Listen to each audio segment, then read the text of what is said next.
Hi friends, ಇದು ಮಸ್ತ್ ಮಗ ಚಾನಲ್ನ ಇಂಟರ್ನ್ಯಾಷನಲ್ ಬುಲೆಟಿನ್ ಸುತ್ತು ಜಗತ್ತು. ನಾನು ಅಮರ್ ಪ್ರಸಾದ್. ಸ್ನೇಹಿತರೆ, ಅಮೆರಿಕ ಇರಾನ್ ನಡುವಿನ ಯುದ್ಧ ಈಗ ನೆಕ್ಸ್ಟ್ ಲೆವೆಲ್ಗೆ ಹೋಗೋ ರೀತಿ ಕಾಣಿಸ್ತಾ ಇದೆ. ಯಾಕಂದ್ರೆ ಅಮೆರಿಕ ಅಧ್ಯಕ್ಷ ಟ್ರಂಪ್ ಈ ಸಲ ಇರಾನ್ ಜೊತೆಗೇನೆ ಒಮಾನ್ ಮೇಲೂ ಕೂಡ ದಾಳಿ ಮಾಡೋ ದೊಡ್ಡ ಸ್ಟೇಟ್ಮೆಂಟ್ ಕೊಟ್ಟಿದ್ದಾರೆ. ಹೀಗಾಗಿ ಸಂಘರ್ಷ ತುಂಬಾ ಉಲ್ಬಣಿಸುವ ಪ್ರಶ್ನೆಗಳು ಮೂಡ್ತಾ ಇದೆ. ಇಲ್ಲಿ ಯುದ್ಧ ನಿಲ್ಲಿಸೋಕೆ ನಾವು ಹೇಳಿದ ಒಪ್ಪಂದಕ್ಕೆ ಇರಾನ್ ಒಪ್ತಾ ಇಲ್ಲ. ಹೀಗಾಗಿ ಇರಾನ್ ಬಿಳಿ ಬಾವುಟ ಹಾರಿಸಿ ಶರಣಾಗಬೇಕು, ಬೇರೆ ದಾರಿ ಇಲ್ಲ ಅಂತ ಟ್ರಂಪ್ ಹೇಳಿದ್ದಾರೆ. ಹೊಸ ಯುದ್ಧದ ವಾರ್ನಿಂಗ್ ಕೊಟ್ಟಿದ್ದಾರೆ. ಜೊತೆಗೆ ಇರಾನ್ ಯಾವುದೇ ಕಾರಣಕ್ಕೂ ಅಣ್ವಸ್ತ್ರ ಹೊಂದಂಗಿಲ್ಲ ಅನ್ನೋದನ್ನು ಕೂಡ ಪುನರುಚ್ಚಾರ ಮಾಡಿದ್ದಾರೆ. ಇನ್ನು ಜೂನ್ನಲ್ಲಿ 2 ರಾಷ್ಟ್ರಗಳ ನಡುವೆ ಮಾಡಿಕೊಂಡಿದ್ದ 60 ದಿನಗಳ ತಾತ್ಕಾಲಿಕ ಒಪ್ಪಂದ ಮುಗಿತಲ್ಲ, ಆ MOU ಪೀರಿಯಡ್, ಅದರ ಬಗ್ಗೆ ಕೂಡ ಟ್ರಂಪ್ ಪ್ರತಿಕ್ರಿಯೆ ಕೊಟ್ಟಿದ್ದಾರೆ. ಈ ಒಪ್ಪಂದವನ್ನು ಮತ್ತೆ ವಿಸ್ತರಿಸೋಕೆ ನಾವು ಬಯಸ್ತಾ ಇಲ್ಲ ಅಂತ ಹೇಳಿದ್ದಾರೆ. ಇದರ ನಡುವೆ ಹಾರ್ಮುಜ್ನಲ್ಲಿ ಹಡಗುಗಳ ಓಡಾಟ ಶುರು ಮಾಡೋಕೆ ಇರಾನ್ ಜೊತೆ ಒಮಾನ್ ಪ್ರತ್ಯೇಕವಾಗಿ ಮಾತುಕತೆ ನಡೆಸ್ತಾ ಇದೆ. ಇದರಿಂದ ಸಿಟ್ಟಾಗಿರೋ ಟ್ರಂಪ್ ನಮ್ಮ ದಾರಿಗೆ ಅಡ್ಡ ಬಂದರೆ ಒಮಾನ್ ಮೇಲೂ ಸ್ಫೋಟಕ ಹಾಕ್ತೀವಿ ಅಂತ ಎಚ್ಚರಿಕೆ ಕೊಟ್ಟಿದ್ದಾರೆ. ಅಂದರೆ ಒಮಾನ್ ಏನಾದರೂ ಇರಾನ್ ಜೊತೆ ಸೇರಿಕೊಂಡು ಟ್ಯಾರಿಫ್ ಎಲ್ಲ ಹಾಕಿ, ಅಂದರೆ ಶುಲ್ಕ ಹಾಕಿ ಹಾರ್ಮುಜ್ ಕಂಟ್ರೋಲ್ ಮಾಡೋಕ್ಕೆ ಪ್ರಯತ್ನ ಪಟ್ಟರೆ, ಅಮೆರಿಕ ಹೇಳಿದಂಗೆ ಕೇಳಲಿಲ್ಲ ಅಂದರೆ ಒಮಾನ್ ಮೇಲೂ ದಾಳಿ ಮಾಡೋ ಹಿಂಟನ್ನು ಟ್ರಂಪ್ ನೀಡ್ತಾ ಇದ್ದಾರೆ. ಏನು, ಈ ಹಾರ್ಮುಜ್ ವಿವಾದದಿಂದಾಗಿ ಪ್ರಪಂಚದಾದ್ಯಂತ ಪೆಟ್ರೋಲ್ ಡೀಸೆಲ್ ಬೆಲೆ ಏರಿಕೆಯಾಗ್ತಿದೆ. ಇದು ಅಮೆರಿಕದಲ್ಲಿ ನಡೆಯಲಿರೋ ಮಿಡ್ ಟರ್ಮ್ ಎಲೆಕ್ಷನ್ಗೂ ಮುನ್ನ ಟ್ರಂಪ್ಗೆ ದೊಡ್ಡ ಹೆಡೇಕ್. ಆದರೂ ಕೂಡ ಮುಂಬರೋ ಚುನಾವಣೆಗೂ ಈ ಯುದ್ಧದ ನಿರ್ಧಾರಗಳಿಗೂ ಯಾವುದೇ ಸಂಬಂಧ ಇರಲ್ಲ. ಆ ಎಲೆಕ್ಷನ್ ಮೇಲೆ ಈ ತೀರ್ಮಾನಗಳು ಪರಿಣಾಮ ಬೀರಲ್ಲ. ಅದಕ್ಕೆ ನಾವು ಲಿಂಕ್ ಮಾಡಿ ನೋಡಿ ಹಿಂಜರಿಯೋ ಪ್ರಶ್ನೆನೇ ಇಲ್ಲ ಅನ್ನೋ ಥರದಲ್ಲಿ ಟ್ರಂಪ್ ಹೇಳಿಕೆ ಕೊಟ್ಟಿದ್ದಾರೆ. ಇನ್ನೊಂದು ಕಡೆ ಇರಾನ್ ಕಡೆಯಿಂದಲೂ ದೊಡ್ಡ ಎಚ್ಚರಿಕೆ ಬಂದಿದೆ. ಅಮೆರಿಕದೊಂದಿಗೆ ರಾಜತಾಂತ್ರಿಕ ಮಾತುಕತೆ ಫೇಲ್ ಆದರೆ ಹಾರ್ಮುಜ್ ಮತ್ತು ಮಿಡಲ್ ಈಸ್ಟ್ನಲ್ಲಿ ಉದ್ವಿಗ್ನತೆ ಇನ್ನೂ ಜಾಸ್ತಿ ಮಾಡ್ತೀವಿ ನೋಡಿ ಅಂತ ಇರಾನ್ ಅಬ್ಬರಿಸಿದೆ. ಆದರೆ ಇರಾನ್ ಸೇನೆ ಮತ್ತಷ್ಟು ಆಕ್ರಮಣಕಾರಿಯಾಗಿ ಅಟ್ಯಾಕ್ ಮಾಡುತ್ತೆ. ಅಮೆರಿಕ ಹಾಕಿರೋ ನೇವಲ್ ಬ್ಲಾಕೇಡನ್ನು ಮುರಿಯೋಕೆ ಇರಾನ್ ಸೇನೆ ದಾಳಿ ಮಾಡುತ್ತೆ. ಅದಕ್ಕೆ ಬೇಕಾದ ತಯಾರಿಗಳನ್ನು ಮಾಡಿಕೊಳ್ತಾ ಇದೆ ಅಂತ ಹೇಳಿ ರಾಯ್ಟರ್ಸ್ ರಿಪೋರ್ಟ್ ಮಾಡಿದೆ. ಇನ್ನು ಅಮೆರಿಕ ಜೊತೆ ಜೂನ್ 17ನೇ ತಾರೀಕು ಇರಾನ್ ಮಾಡಿಕೊಂಡಿದ್ದ 60 ದಿನಗಳ ಪ್ರಾಥಮಿಕ ಒಪ್ಪಂದದ ಗಡುವು ಮುಕ್ತಾಯ ಆಗಿದೆ. ಅದರ ಬಗ್ಗೆ ಕೂಡ ಇರಾನ್ ಅಧಿಕೃತವಾಗಿ ಪ್ರತಿಕ್ರಿಯೆ ಕೊಟ್ಟಿದೆ. ಈ ಒಪ್ಪಂದ ವಿಫಲವಾಗಿದೆ ಅಂತ ಇರಾನ್ ವಿದೇಶಾಂಗ ಸಚಿವಾಲಯದ ವಕ್ತಾರ ಇಸ್ಮಾಯಿಲ್ ಬಖಾಯಿ ಹೇಳಿದ್ದಾರೆ.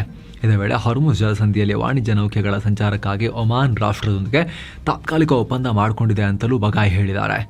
ಆದರೆ ಹೆಚ್ಚಿನ ಡೀಟೇಲ್ ಕೊಟ್ಟಿಲ್ಲ.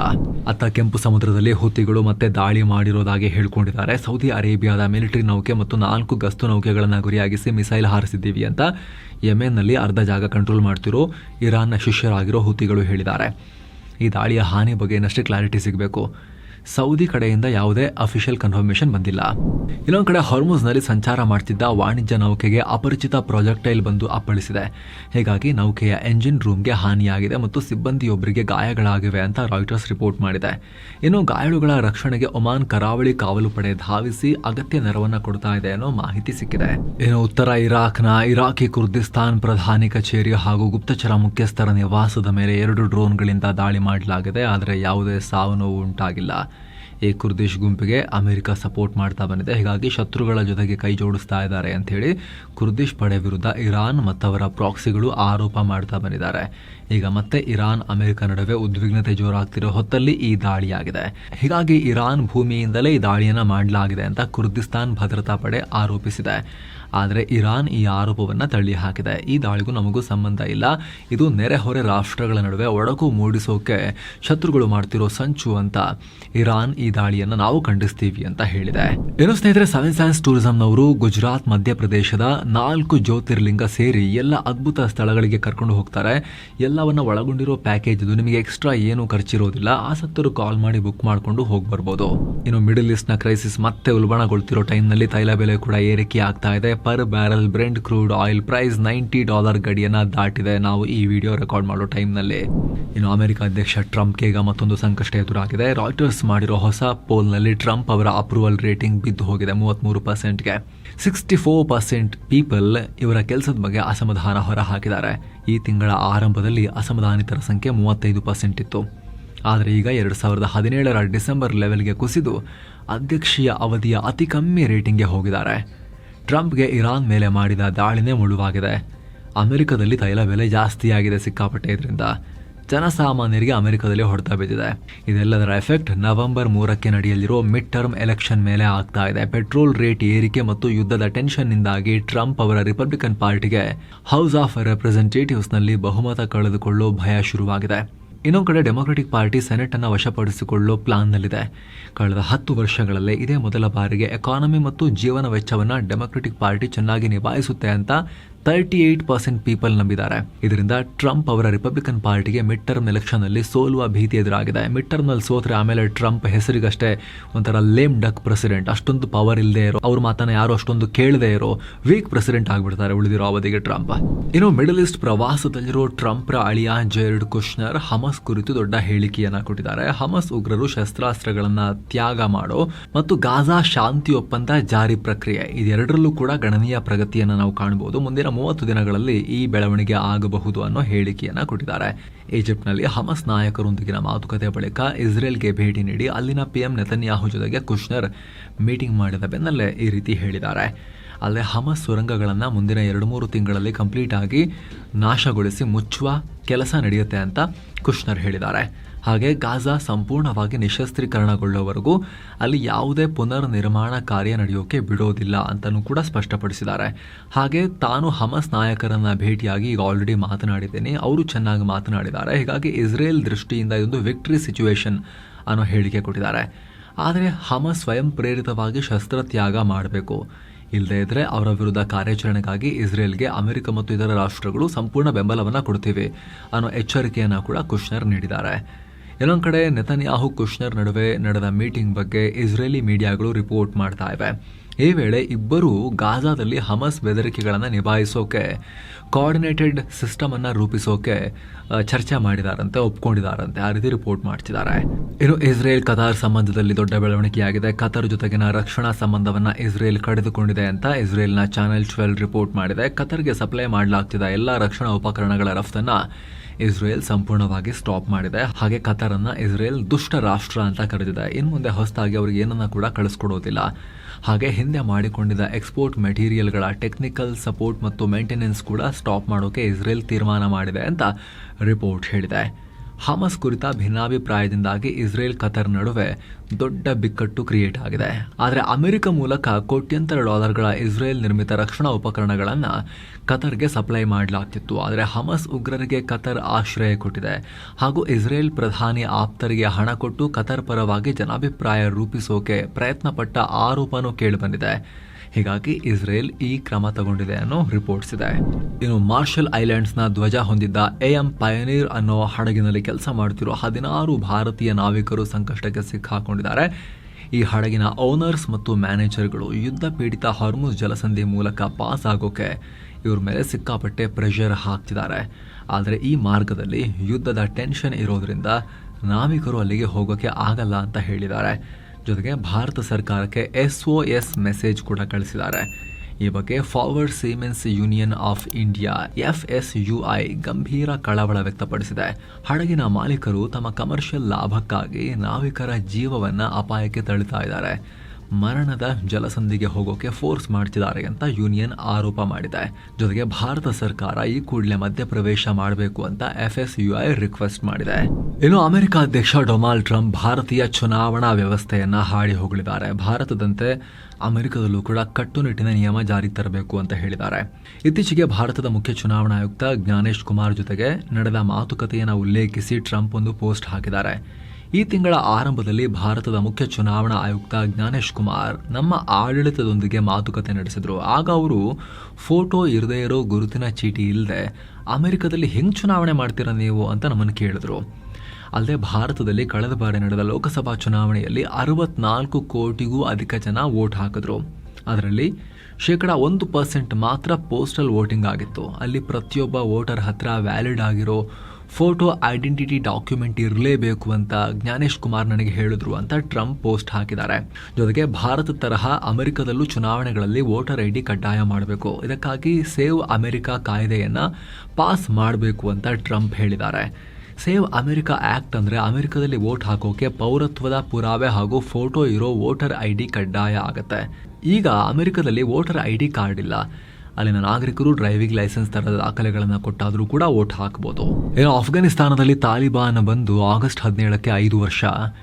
ಇದರ 5ನೇ ವಾರ್ಷಿಕೋತ್ಸವವನ್ನು ದಿಲ್ಲಿಯ ಚಾಣಕ್ಯಪುರಿಯಲ್ಲಿರುವ ಅಫ್ಘಾನ್ ಎಂಬೆಸಿಯಲ್ಲಿ ವಿಕ್ಟರಿ ಡೇ ಅಂತ ಆಚರಿಸಲಾಗಿದೆ. Pakistan, Afghanistan, Iran division handle ಮಾಡೋ ಭಾರತದ ವಿದೇಶಾಂಗ ಇಲಾಖೆ ಜಾಯಿಂಟ್ ಸೆಕ್ರೆಟರಿ ಆನಂದ್ ಪ್ರಕಾಶ್ ಮತ್ತು ಇತರ ಹಿರಿಯ ಅಧಿಕಾರಿಗಳು ಇವೆಂಟ್ ಅನ್ನು ಅಟೆಂಡ್ ಮಾಡಿದ್ದಾರೆ. ಸ್ಟೇಜ್ ಮೇಲೆ ಭಾರತ ಹಾಗೂ ತಾಲಿಬಾನ್ ಧ್ವಜಗಳನ್ನು ಇಡಲಾಗಿತ್ತು. ತಾಲಿಬಾನ್ ಆಡಳಿತ ಇದೇ ಮೊದಲ ಬಾರಿಗೆ ಭಾರತದಲ್ಲಿ ಪಬ್ಲಿಕ್ ಇವೆಂಟ್ ಅನ್ನು ನಡೆಸಿರೋದು. ಗಮನಿಸಬೇಕಾದ ಅಂಶ ಅಂದರೆ ಭಾರತ ಇನ್ನೂ ಅಧಿಕೃತವಾಗಿ ತಾಲಿಬಾನ್ ಸರ್ಕಾರವನ್ನು ರೆಕಗ್ನೈಸ್ ಮಾಡಿಲ್ಲ. ಆದರೂ ಕೂಡ ಒಂಥರ ಸಾಫ್ಟ್ ರೆಕಗ್ನಿಷನ್ ಥರ, ಸಾಫ್ಟ್ ಅಪ್ರೂವಲ್ ಥರ ಭಾರತ ನಡ್ಕೊಳ್ತಾ ಇದೆ, ಅವರೊಂದಿಗೆ ಎಂಗೇಜ್ ಆಗ್ತಿದೆ, ಮಾತಾಡ್ತಿದೆ. ಈಗ ವಿಕ್ಟರಿ ಡೇ ಇವೆಂಟ್ನಲ್ಲಿ ಭಾರತದ ಟಾಪ್ ಅಧಿಕಾರಿಗಳು ಪಾಲ್ಗೊಂಡಿದ್ದಾರೆ. ಇದು ಭಾರತ ಮತ್ತು ತಾಲಿಬಾನ್ ಸರ್ಕಾರದ ನಡುವಿನ ರಾಜತಾಂತ್ರಿಕ ಸಂಬಂಧವನ್ನು ಇನ್ನಷ್ಟು ಹತ್ತಿರಕ್ಕೆ ತರೋದು ಇದರಲ್ಲಿ ಸಿಗ್ನಲ್ ಸಿಗುತ್ತೆ ನಿಮಗೆ ನೋಡಿದಾಗ. ಏನೋ ಪಾಕಿಸ್ತಾನ ಸರ್ಕಾರ ಈಗ ಭಾರತದ ಇಬ್ಬರು ದಿವಂಗತ ವೈದ್ಯರಿಗೆ, ಅವರಿಗಿಲ್ಲ, ಅವರಿಗೆ ತನ್ನ ಅತ್ಯುನ್ನತ ನಾಗರಿಕ ಪ್ರಶಸ್ತಿ ನಿಶಾನೆ ಇಮ್ತಿಯಾಜನ್ನು ಘೋಷಿಸಿದೆ. ಇವರು ಮುಂಬೈನ ಪಾರ್ಸಿ ಸಮುದಾಯದ ಡಾಕ್ಟರ್ಸ್. ಹೆಸರು ಡಾಕ್ಟರ್ ಜಲ್ ರತನ್ಜಿ ಪಟೇಲ್ ಮತ್ತು ಡಾಕ್ಟರ್ ಜಲ್ ದಾಯ್ಬೋ ಖೂ ಅಂತ. ಇವರು ವಿಭಜನೆಗೂ ಮೊದಲು ಪಾಕಿಸ್ತಾನದ ಪಿತಾಮಹ ಮೊಹಮ್ಮದ್ ಅಲಿ ಜಿನ್ನಾ ಅವರಿಗೆ ಟ್ರೀಟ್ಮೆಂಟ್ ಕೊಟ್ಟಿದ್ರು. ಜಿನ್ನಾ ಅವರಿಗೆ TB ಕಾಯಿಲೆ ಇತ್ತು. ಅದನ್ನು ಡಾಕ್ಟರ್ಗಳು ಯಾರಿಗೂ ಹೇಳದೆ ಸೀಕ್ರೆಟ್ ಆಗಿ ಕಾಪಾಡಿರೋದಕ್ಕೆ ಪ್ರಶಸ್ತಿಯನ್ನು ಕೊಡಲಾಗಿದೆ. ಹೀಗಂತ ಪಾಕಿಸ್ತಾನ್ ಪ್ಲಾನಿಂಗ್ ಮಿನಿಸ್ಟರ್ ಅಹ್ಸಾನ್ ಇಕ್ಬಾಲ್ ಹೇಳಿದ್ದಾರೆ. 2027ರ ಮಾರ್ಚ್ನಲ್ಲಿ ಪ್ರಶಸ್ತಿಯನ್ನು ಮರಣೋತ್ತರವಾಗಿ ಇಬ್ಬರು ಡಾಕ್ಟರ್ಸ್ಗೆ ನೀಡಲಾಗುತ್ತೆ ಅನ್ನೋ ಲೆಕ್ಕಾಚಾರ ಇದೆ. ಅತ್ತ ಪಾಕ್ ಸರ್ಕಾರ ಹಜ್ ಯಾತ್ರೆ ವಿಚಾರವಾಗಿ ತನ್ನ ನಾಗರಿಕರಿಗೆ ದೊಡ್ಡ ವಾರ್ನಿಂಗ್ ಕೊಟ್ಟಿದೆ. ಹಜ್ ಯಾತ್ರೆಗಂತ ಹೇಳಿ ಹೋಗಿ ನೀವು ಸೌದಿಯಲ್ಲಿ ಭಿಕ್ಷೆ ಬೇಡಿನ ಮರ್ಯಾದೆ ತೆಗಿಬೇಡಿ ಅಂತ ಹೇಳಿ ಸೌದಿಯಲ್ಲಿರೋ ಪಾಕಿಸ್ತಾನ ಎಂಬೆಸಿ ಹೇಳಿದೆ. ಹಾಗೆ ಸೌದಿಯಲ್ಲಿ ಅಕ್ರಮವಾಗಿ ಹಣ ಸಂಗ್ರಹಣೆ ಮಾಡಬೇಡಿ, ಅಲ್ಲಿನ ಸ್ಥಳೀಯ ಕಾನೂನುಗಳನ್ನು ಕಟ್ಟುನಿಟ್ಟಾಗಿ ಪಾಲಿಸಿ, ಇಲ್ಲಾಂದ್ರೆ ನಿಮ್ಮ ವಿರುದ್ಧ ಕಠಿಣ ಕ್ರಮ ತಗೊಳ್ಳಲಾಗುತ್ತೆ, ಅರೆಸ್ಟ್ ಮಾಡಿ ಆಮೇಲೆ ಸೌದಿಯಿಂದ ಗಡಿಪಾರ್ ಮಾಡ್ತಾರೆ, ಹುಷಾರ್ ಅಂತ ಎಚ್ಚರಿಕೆಯನ್ನು ಕೊಡಲಾಗಿದೆ. ಹಾಗೆ ಪಾಕ್ ಎಂಬೆಸಿ ಒಂದು AI ಜನರೇಟೆಡ್ ವಿಡಿಯೋವನ್ನು ಕೂಡ ಹಾಕಿದೆ. ಅದರಲ್ಲಿ ಭಿಕ್ಷೆ ಬೇಡೋರನ್ನ ಅರೆಸ್ಟ್ ಮಾಡ್ತಿರೋ ಹಾಗೆ ತೋರಿಸಲಾಗಿದೆ. ದೊಡ್ಡ ಪ್ರಾಬ್ಲಮ್ ಪಾಕಿಸ್ತಾನದವ್ರದ್ದು. ಹಜ್ ಯಾತ್ರೆಗೆ ಅಂತ ಹೇಳಿ ಬಂದ ಪಾಕ್ ಪ್ರಜೆಗಳು ಭಿಕ್ಷೆ ಬೇಡ್ತಾರೆ, ಅಕ್ರಮವಾಗಿ ಅಲ್ಲೇ ಉಳ್ಕೊಂಡ್ಬಿಡ್ತಾರೆ. ಸೌದಿಗೆ ಇಳಿದ ಮೇಲೆಲ್ಲ ಫ್ಲೈಟಲ್ಲೇ ಶುರು ಮಾಡ್ತಾರೆ ಭಿಕ್ಷೆ ಬೇಡಕ್ಕೆ. ತುಂಬ ಇಶ್ಯೂ ಆಗಿದೆ ಅವ್ರದ್ದು. ಸೌದಿ ಕೂಡ ಸಾಕಷ್ಟು ಬಾರಿ ಪಾಕಿಸ್ತಾನದ ಹತ್ರ ನಿಮ್ಮ ಭಿಕ್ಷುಕರನ್ನು ಕರ್ಕೊಂಡು ಹೋಗಿ ಅಂತೇಳಿ ಕಳವಳ ವ್ಯಕ್ತಪಡಿಸಿದೆ. ಏನೋ ಪಾಕಿಸ್ತಾನದ ಮಾಜಿ ಪ್ರಧಾನಿ ಇಮ್ರಾನ್ ಖಾನ್ ಅವರ ಆರೋಗ್ಯ ಜೈಲಲ್ಲಿ ಸಿಕ್ಕಾಪಟ್ಟೆ ಹದಗೆಟ್ಟಿದೆ. ಈ ಬಗ್ಗೆ ಪಾಕಿಸ್ತಾನದ ಮಾಜಿ ಅಧ್ಯಕ್ಷ ಆರಿಫ್ ಅಲ್ವಿ ಎಚ್ಚರಿಕೆ ಕೊಟ್ಟಿದ್ದಾರೆ. ಎಕ್ಸ್ನಲ್ಲಿ ಪೋಸ್ಟ್ ಹಾಕಿರೋ ಅವರು ಇಮ್ರಾನ್ ಖಾನ್ ಅವರ ಮೆಡಿಕಲ್ ರಿಪೋರ್ಟ್ಸ್ ತುಂಬಾನೇ ಆತಂಕಕಾರಿಯಾಗಿದೆ ಅಂತ ಹೇಳಿದ್ದಾರೆ. ಖಾನ್ಗೆ ಆತಂಕ, ಆಂಗ್ಸೈಟಿ ಮತ್ತು ಹಾರ್ಟ್ ಪಾಲ್ಪಿಟೇಷನ್ಸ್ ಅಂದರೆ ಎದೆ ಬಡಿತದಲ್ಲಿ ಏರುಪೇರು ಮತ್ತು ಹೈ BP ಸಮಸ್ಯೆ ಇದೆ. ಕೂಡಲೇ ಅವ್ರನ್ನ ಹಾಸ್ಪಿಟಲ್ಗೆ ಶಿಫ್ಟ್ ಮಾಡಿ ಇಂಡಿಪೆಂಡೆಂಟ್ ವೈದ್ಯರ ತಂಡದಿಂದ ಟ್ರೀಟ್ಮೆಂಟ್ ಕೊಡಿಸಿ. ಯಾಕಂದರೆ ಸರ್ಕಾರಿ ವೈದ್ಯರ ಮೇಲೆ ನಮಗೆ ಖಾನ್ ಕುಟುಂಬಕ್ಕೆ, ಜನರಿಗೆ ಯಾರಿಗೂ ನಂಬಿಕೆನೇ ಇಲ್ಲ ಅಂತ ಹೇಳಿದ್ದಾರೆ. ಹಾಗೆ ಮುಂದಿನ 3 ತಿಂಗಳು ಅವರ ಆರೋಗ್ಯ ದೃಷ್ಟಿಯಿಂದ ತುಂಬ ನಿರ್ಣಾಯಕ ಅಂತ ಆರಿಫ್ ಅಲ್ವಿ ಹೇಳಿಕೆಯನ್ನು ಕೊಟ್ಟಿದ್ದಾರೆ. ಇನ್ನು ಪಾಕಿಸ್ತಾನದ ಬಲೂಚಿಸ್ತಾನ ಕಡೆಯಿಂದ ಇಂಟ್ರೆಸ್ಟಿಂಗ್ ಸುದ್ದಿ. ಈ ಸುದ್ದಿ ಕೇಳಿದ್ರೆ ಬಲೂಚಿಸ್ತಾನ ನಿಜವಾಗ್ಲೂ ಪಾಕ್ ಸರ್ಕಾರದ ಕಂಟ್ರೋಲ್ನಲ್ಲಿ ಇದೆಯಾ ಅನ್ನೋ ದೊಡ್ಡ ಕ್ವಶನ್ ಮೂಡುತ್ತೆ. ಯಾಕಂದರೆ ಇತ್ತೀಚೆಗಷ್ಟೇ ಆಗಸ್ಟ್ 14ನೇ ತಾರೀಕು ಪಾಕಿಸ್ತಾನದ ಇಂಡಿಪೆಂಡೆನ್ಸ್ ಡೇ ಇತ್ತಲ್ವಾ. ಅವತ್ತು ಬಲೂಚಿಸ್ತಾನದ ಗೃಹ ಮಂತ್ರಿ ಮೇರ್ ಜಿಯಾವುಲ್ಲಾ ಲಂಗಾವು ಬಲೂಚಿಸ್ತಾನದ ಕಲತ್ ಅನ್ನೋ ನಗರದಿಂದ ವಾಪಸ್ ಆಗ್ತಾ ಇದ್ರು. ಆಗ ಮಸ್ತಂಗ್ ಅನ್ನೋ ಜಿಲ್ಲೆಯಲ್ಲಿ ಅವರ ವಾಹನದ ಮೇಲೆ ಇದ್ದಕ್ಕಿದ್ದಂತೆ ದಾಳಿ ಆಯಿತು. ಇದರಲ್ಲಿ ಕನಿಷ್ಠ 6 ಮಂದಿಗೆ ಗಾಯ ಆಯಿತು, 3 ಪೊಲೀಸ್ ಸಿಬ್ಬಂದಿ ಕೂಡ ಸೇರಿ. ಆದರೆ ಮೇರ್ ಜಿಯಾವುಲ್ಲಾಗೆ ಮಾತ್ರ ಯಾವುದೇ ರೀತಿ ಹಾನಿಯಾಗಿಲ್ಲ. ಇದನ್ನು ಯಾರು ಮಾಡಿದ್ರು ಅನ್ನೋದ್ರ ಬಗ್ಗೆ ಖಚಿತ ಮಾಹಿತಿ ಇಲ್ಲ ಅಂತ ಅವಾಗ ರಿಪೋರ್ಟ್ ಆಗಿತ್ತು. ಆದರೆ ಈ ಘಟನೆಯನ್ನು ಉಲ್ಲೇಖಿಸಿ ಪಾಕಿಸ್ತಾನದ ಓರ್ವ ಪತ್ರಕರ್ತರು ಸ್ಫೋಟಕ ಹೇಳಿಕೆ ಕೊಟ್ಟಿದ್ದಾರೆ. ಬಲೂಚಿಸ್ತಾನದ ಸ್ಥಿತಿ ತುಂಬ ಹದಗೆಟ್ಟಿದೆ. ಎಷ್ಟರ ಮಟ್ಟಿಗಂದರೆ ಬಲೂಚಿಸ್ತಾನದ ಸಚಿವರಿಂದಲೇ ಬಲೂಚಿಸ್ತಾನ್ ಲಿಬರೇಷನ್ ಆರ್ಮಿ ಹಣ ಸುಲಿಗೆ ಮಾಡ್ತಾ ಇದೆ. ಬಲೂಚಿಸ್ತಾನದ ಕೆಲ ಏರಿಯಾಗಳಲ್ಲಿ ಬಲೂಚ್ ಸ್ವಾತಂತ್ರ್ಯ ಹೋರಾಟಗಾರರಿಗೆ ಹಣ ಕೊಡದೇ ಇರೋಕೆ ಸಾಧ್ಯನೇ ಇಲ್ಲ ಅಂತ ಹೇಳಿದ್ದಾರೆ. ಅಂದರೆ ಒಂಥರ ಪಾಕಿಸ್ತಾನವನ್ನು ಹೊರತುಪಡಿಸಿ ಬಲೂಚಿಗರು ಅವರ ಬಲೂಚ್ ಲಿಬರೇಷನ್ ಆರ್ಮಿ ಎಲ್ಲ ಮಾಡಿಕೊಂಡು ಜನರಿಂದ ಅವರೇ ನೇರವಾಗಿ ದುಡ್ಡನ್ನು ತೆರಿಗೆ ರೀತಿ ಸಂಗ್ರಹ ಮಾಡಿಕೊಂಡು ಪಾಕ್ ಸೇನೆ ವಿರುದ್ಧ, ಪಾಕ್ ಆಡಳಿತದ ವಿರುದ್ಧ ಸೆಡೆದು ನಿಂತಿದ್ದಾರೆ ಅಂಥೇಳಿ. ಅದರ ಅರ್ಥ ಬಲೂಚಿಸ್ತಾನದ ಕಂಟ್ರೋಲ್ ಪಾಕಿಸ್ತಾನದ ಬಳಿ ಪೂರ್ತಿ ಇಲ್ಲ ಅಂತ. ಏನೋ ರಷ್ಯಾ ಯುಕ್ರೇನ್ ಮೇಲೆ ದಾಳಿ ಮಾಡೋಕೆ ಪ್ಲಾನ್ ಹಾಕಿರೋ ಮಾಹಿತಿ ಬರ್ತಾ ಇದೆ. ಯುಕ್ರೇನ್ ಮತ್ತು ಬೆಲಾರುಸ್ ಗಡಿ ಹತ್ತಿರಕ್ಕೆ ರಷ್ಯಾ ಸೀಕ್ರೆಟ್ ಆಗಿ ಕನಿಷ್ಠ 10 ಡ್ರೋನ್ ಬೇಸ್ಗಳನ್ನ ಸೆಟಪ್ ಮಾಡಿದೆ. ಹೀಗಂತ ಸ್ಯಾಟಲೈಟ್ ಇಮೇಜಸ್ ಮತ್ತು ಲೀಕ್ ಆಗಿರೋ ಡಾಕ್ಯುಮೆಂಟ್ಸ್ ಅನ್ನು ಉಲ್ಲೇಖಿಸಿ ದಿ ಟೆಲಿಗ್ರಾಫ್ ರಿಪೋರ್ಟ್ ಮಾಡಿದೆ. ಇದರ ಪ್ರಕಾರ ಯುಕ್ರೇನ್ ಮತ್ತು ಬೆಲಾರುಸ್ ಗಡಿ ಹತ್ತಿರದಲ್ಲಿ 59 ಡ್ರೋನ್ ಲಾಂಚ್ ರೇಲ್ಸ್ ಅಂದರೆ ಡ್ರೋನ್ಗಳನ್ನು ಲಾಂಚ್ ಮಾಡೋ ಪ್ಲಾಟ್ಫಾರ್ಮ್ಸ್ಗಳು ಸಿಕ್ಕಿವೆ. ಇವುಗಳನ್ನು ರಷ್ಯಾ ಯುಕ್ರೇನ್ ವಿರುದ್ಧ ಯೂಸ್ ಮಾಡಿದೆ ಅಂತ ರಿಪೋರ್ಟ್ ಆಗಿದೆ. ಅಷ್ಟು ಮಾತ್ರ ಅಲ್ಲ, ಗಡಿಗೆ ಹತ್ತಿರದಲ್ಲಿ 1000 ಕಿಲೋಮೀಟರ್ಗೂ ದೂರ ಹಾರೋ ಲಾಂಗ್ ರೇಂಜ್ ಡ್ರೋನ್ಸ್ ಅನ್ನು ಕೂಡ ಅವರು ನಿಯೋಜನೆ ಮಾಡ್ತಿದ್ದಾರೆ ರಷ್ಯನ್ಸ್. ಈ ಡ್ರೋನ್ಗಳು ಬರೀ ಯುಕ್ರೇನ್ ಮಾತ್ರ ಅಲ್ಲ, ಪೋಲೆಂಡ್ನಂತಹ ನ್ಯಾಟೋ ರಾಷ್ಟ್ರಗಳನ್ನು ಕೂಡ ಒಳಗೆ ಹೋಗಿ ಹೊಡೆಯೋ ಸಾಮರ್ಥ್ಯವನ್ನು ಹೊಂದಿದ್ದು ಆ ಆತಂಕ ಕೂಡ ಈಗ ಜೋರಾಗಿದೆ. ಈ ಎಲ್ಲ ಬೆಳವಣಿಗೆಗಳು ನ್ಯಾಟೋ ಕಂಟ್ರೀಸ್ ಮತ್ತಷ್ಟು ಕಳವಳಕ್ಕೆ ಒಳಗಾಗೋ ರೀತಿ ಮಾಡಿದೆ. ಏನೋ ಭಾರತ ಮತ್ತು ನೇಪಾಳದ ಎಂದಿನ ಸಂಪ್ರದಾಯದಂತೆ ಈಗ ಭಾರತದ ಭೂಸೇನಾ ಮುಖ್ಯಸ್ಥರಾಗಿರೋ ಜನರಲ್ ಧೀರಜ್ ಸೇಠ್ ಅವರಿಗೆ ನೇಪಾಳ ಸರ್ಕಾರ ಗೌರವಾರ್ಥ ಜನರಲ್ ಪದವಿಯನ್ನು, ನೇಪಾಳ ಸೇನಾ ಮುಖ್ಯಸ್ಥರ ಗೌರವವನ್ನು ಕೊಡಲಾಗಿದೆ. ನೇಪಾಳದ ಅಧ್ಯಕ್ಷ ರಾಮಚಂದ್ರ ಪೌಡೆಲ್ ಈ ಪದವಿಯನ್ನು ಅನೌನ್ಸ್ ಮಾಡಿದ್ದಾರೆ. ಈ ಎರಡೂ ರಾಷ್ಟ್ರಗಳು ಪರಸ್ಪರ ಸೇನಾ ಮುಖ್ಯಸ್ಥರಿಗೆ ನೀವು ನಮ್ಮ ಚೀಫ್ ಅಂತೇಳಿ ಗೌರವಾರ್ಥ ಈ ಒಂದು ಹುದ್ದೆಯನ್ನು ಕೊಡೋದು ಹಿಂದಿನಿಂದಲೂ ಇರೋ ಪದ್ಧತಿ. ಇದು 1950ರಿಂದಲೂ ಇದೆ. ಸೊ ಫ್ರೆಂಡ್ಸ್, ಇದಾಗಿತ್ತು ಇವತ್ತಿನ ಜಗತ್ತಿನ ಸುತ್ತಾಟ. ಸ್ನೇಹಿತರೆ, ಕಡವಾಗಿ ನಿಮ್ಮಲ್ಲಿ ಒಂದು ಮನವಿ, ವಿಡಿಯೋ ಕೆಳಗಿರೋ ಜಾಯಿನ್ ಬಟನ್ ಮೂಲಕ ಆಸಕ್ತ ವೀಕ್ಷಕರು ನಮ್ಮ ಚಾನಲ್ಗೆ ಮೆಂಬರ್ಸ್ ಆಗಿ ಜಾಯಿನ್ ಆಗ್ಬೋದು. ಎಲ್ಲ ಮೆಂಬರ್ ಓನ್ಲಿ ವಿಡಿಯೋಸನ್ನು ಕೂಡ ನೋಡೋಕೆ ಶುರು ಮಾಡ್ಬೋದು. ಹಲವಾರು ವಿಡಿಯೋಗಳ ಅರ್ಲಿ ಆಕ್ಸೆಸ್ ಕೂಡ ಪಡಿಬೋದು. ಹಾಗೆ ನಿಮ್ಮ ಒಂದೊಂದು ಮೆಂಬರ್ಶಿಪ್ ಕೂಡ ನಮ್ಮ ಚಾನಲ್ಗೆ ನೀವು ಕೊಡೋ ದೊಡ್ಡ ಬೆಂಬಲ. ಸ್ನೇಹಿತರೆ, ಆಸಕ್ತ ವೀಕ್ಷಕರು ಜಾಯಿನ್ ಬಟನ್ ಮೇಲೆ ಕ್ಲಿಕ್ ಮಾಡಿ ಸೇರ್ಬೋದು. ಮತ್ತೆ ಭೇಟಿ ಆಗ್ತಿರೋಣ. ನಮಸ್ಕಾರ.